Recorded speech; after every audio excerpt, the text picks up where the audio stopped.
Tripura Info News Update. গতকাল রাতে মনু বনকুল নতুন বাজারে বিজেপি পার্টি অফিসে দুষ্কৃতীদের দ্বারা অগ্নিসংযোগের ঘটনা ঘটেছে। এছাড়াও যুব নেতা সুশান্ত মগ মনু এর রাবার বাগানে প্রায় 20টি রাবার গাছ কেটে ফেলা হয়েছে। এই ঘটনার অভিযোগ তিপ্রা মথা সমর্থকদের বিরুদ্ধে উঠেছে।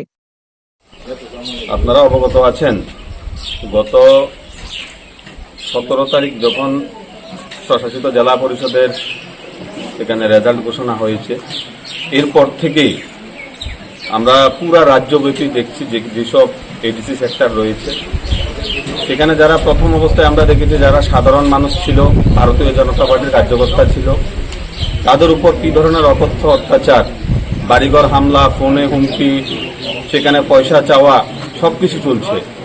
অপরদিকে আপনারা দেখতে পাচ্ছেন গত বেশ কয়েকদিন যাবৎ আমাদের যে দলীয় কার্যালয়গুলি রয়েছে সেখানে মুথার নেতৃত্বরা বিভিন্নভাবে উস্কানি দিয়ে যুবকদেরকে সেখানে আমাদের যে দলীয় কার্যালয় আছে সেগুলোকে ধ্বংস করছে, অগ্নিসংযোগ করছে।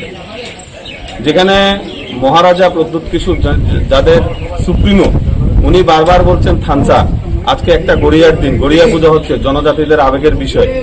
সেখানে এই যে অবস্থা, ভারতীয় জনতা পার্টিতে সবাই মিলে আমরা একত্রে কাজ করি, সেখানে উন্নয়নের পাশাপাশি আমরা শান্তি স্থাপনের প্রচেষ্টা করি। তো মহারাজের যে থানসা, সেটা কি থানসা অর্থ কি অগ্নিসংযোগ, বাড়িঘরে হামলা, মানুষের যানবাহন ধ্বংস করা, এটাই কি থানসা?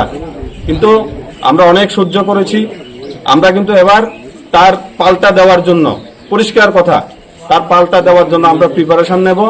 সবকিছুর একটা ডেডলাইন রয়েছে, আমরা ডেডলাইন অতিক্রান্ত হয়ে গেছি। আমাদের মানুষরা, আমরা বাঁচতে চাই, আমাদের যারা কর্মীরা রয়েছে এলাকা শান্তি সম্প্রতি রক্ষা করতে চাই।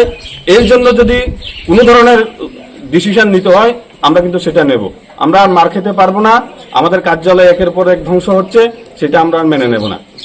আমরা একটা বিষয় জানতে চাই, প্রত্যেকটা বাজারেই স্বরাষ্ট্র দপ্তর থেকে রাত্রিবেলা প্রহরার একটা ব্যবস্থা করা হয়। এই গতকাল বনকুল বাজারে দলীয় কার্যালয়ে এইভাবে অগ্নিসংযোগ হলো, পুলিশ কি করলো বা যারা পাহারা দিচ্ছেন তারা কি করলো, এই বিষয়ে কি বলবেন? আসলে পুলিশ প্রশাসন তো ওনারা কাজ করছেন, ওনাদের ব্যাপারে আমি এখানে বলতে চাই না, যেহেতু এটা সরকারের বিষয়। তো আমরা সাংগঠনিকভাবে যে ব্যাপার রয়েছে আমরা সাংগঠনিকভাবে প্রদেশ নেতৃত্বকে জানিয়েছি, ওনাদের থেকে মেসেজ চাওয়া পর্যন্ত আমরা অপেক্ষা করব। কিন্তু যেই জিনিসগুলো হচ্ছে, আমি একটাই কথা বলবো, এটা মানার মতো আর বিষয় নেই, অনেক হয়েছে, এটা ইতি টানতে আমরা চাই। Subscribe to Tripura Info and press the bell icon so that you never miss any latest updates and news on Tripura.